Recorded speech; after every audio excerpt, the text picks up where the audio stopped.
Texas பல்கலைக்கழக ஆராய்ச்சியாளர்கள் குரூஜேன்னு ஒரு விசித்திரமான பறவை அடையாளம் கண்டிருக்காங்க.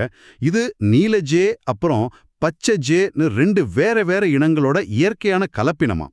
அதோட தோற்றம் கூட 2 இனங்களோட கலவையாம். டர்க்வைஸ் நீல இறகுகள், கருப்பு முகக்குறிகளோட இருக்கான். அதோட சத்தமும் அப்படித்தானாம். இது எப்படி சாத்தியம்? இது ரொம்ப அரிதானதுதான். ஆனா இயற்கையில இது மாதிரி கலப்பினங்கள், அதாவது ஹைபிரிட்ஸ் அப்பப்போ உருவாகும்.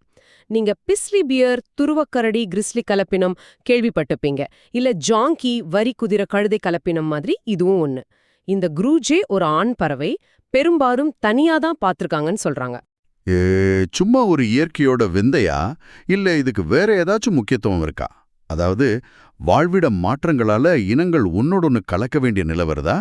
அந்த ஆதாரம் நேரடியா சொல்லலன்னாலும் இது ஒரு முக்கியமான கேள்வியை எழுப்புது.